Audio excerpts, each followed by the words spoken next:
Back in the day, I used to rap. Un poquito. A little bit, used to rap.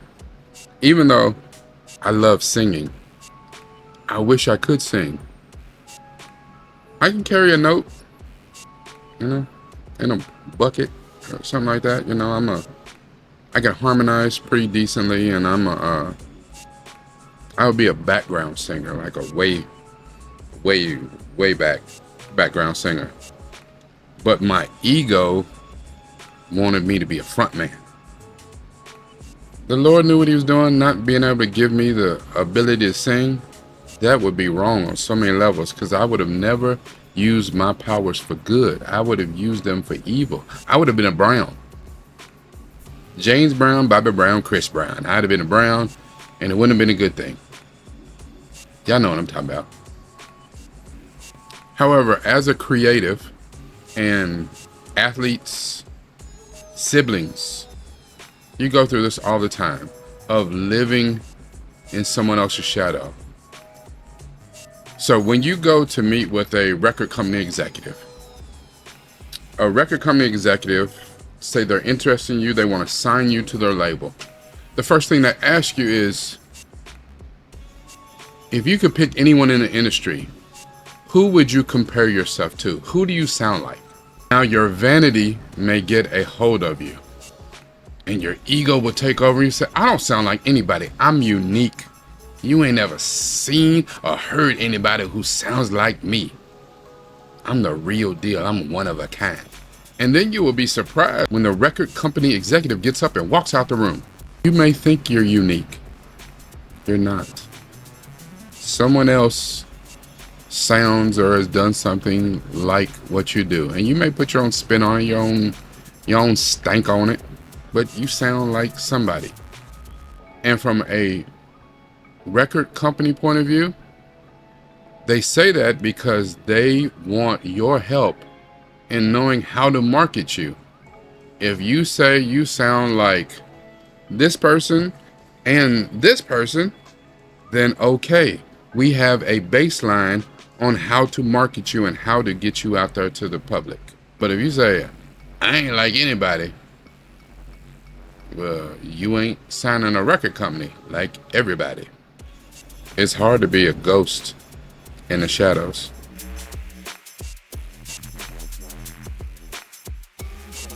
Hello, Governor.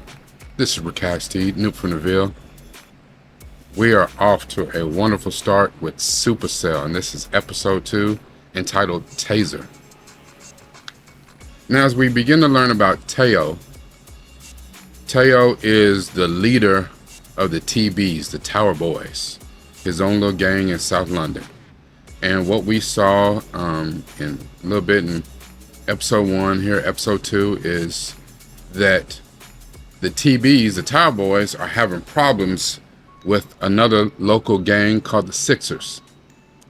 And part of that is because the leader of the TBs was a dude named Crazy, and he got locked up. He went to prison, didn't look like he was going to get out, so his second in command, Tazer, is the one that took over. Now, Tazer's a young dude, but he does have the respect of his crew.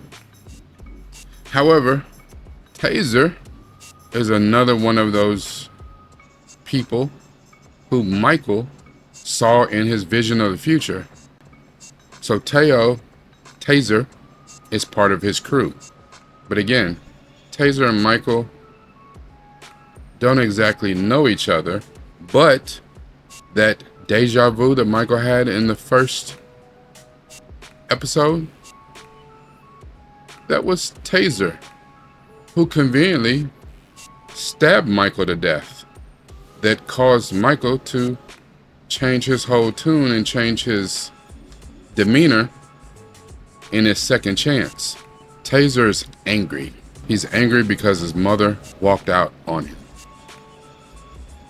And if you're paying attention to some other things, particularly to Dion, the social worker, you'll see that many of these people, especially the 5 of them that we're going to get to, all are linked, tied, sometimes in explicit, but sometimes in very loose ways, but they're tied together.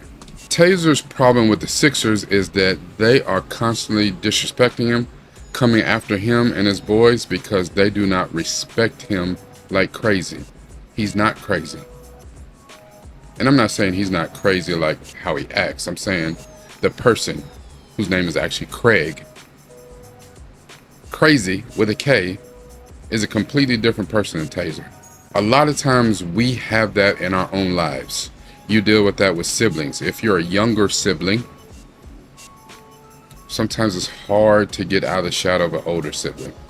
If you're creative, you're constantly compared to other creatives. Whether you make music, whether you make art,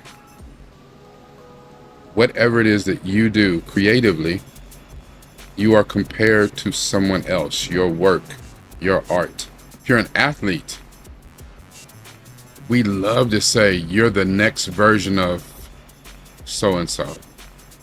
Someone who is doing what you've done, but done it before you. It's hard to step out there and be your own person. You know, there's a saying that says the more that you live in someone's shadow, the harder it is to cast your own. And a lot of times people cannot live up to that expectation, and they will self-sabotage simply because the shadow was just too big of a specter for them to step out of. And it's actually sad. I think everyone listening to the sound of my voice now knows someone who is extremely talented at something, and maybe things didn't go correctly because a lot of times people can't get out of their own way. Happens. You know, a false friend and a shadow attend only when the sun is shining. Now, what does that mean? When things are good, when the light is on your face, when the sun is shining, that's the only time that you're going to see a shadow. And that's the only time you're going to see a fake friend. Because as soon as it gets dark, as soon as it gets difficult, the sun is departing, and that fake friend's probably already gone. Teo had a lot of growing up to do. He had a anger, a resentment, and he had not dealt with it. And when people kept coming at him over him running the TBs, over him not being crazy with a K, oftentimes you lash out. So it wasn't so much about him stepping out of crazy shadow and casting his own, but it was about him dealing with whatever it meant to even be in that shadow. The person that got crazy treated him like a little brother. And even we find out later in later episodes that Crazy stepped up to be there for him when the mom disappeared. But at the end of the day, what does that mean? The thing is, a shadow, if you're in someone else's shadow, to them that means that you follow them around, because the shadow, that's what it does. Everywhere you go, everywhere you turn, the light casts that shadow. So if you're in someone's shadow, all you do is follow me around. But at some point, you got to step up and be your own man, your own woman. Do things your own way. And that's extremely hard for a lot of people. But at some point, you got to get out of the dark. And you got to step into the light. Tazer makes his own way. And he makes a lot of mistakes getting out of the shadow. But whether we make mistakes because we're bound to make them, we're human. It's what we do. Or whether you make sound, really good choices. Who's to say? Either way, you gotta step into the light. This is Rick Highsteed, nupefromdaville. Like, comment, share, and by all means, subscribe. It's gotta be about this. It's gotta be about this.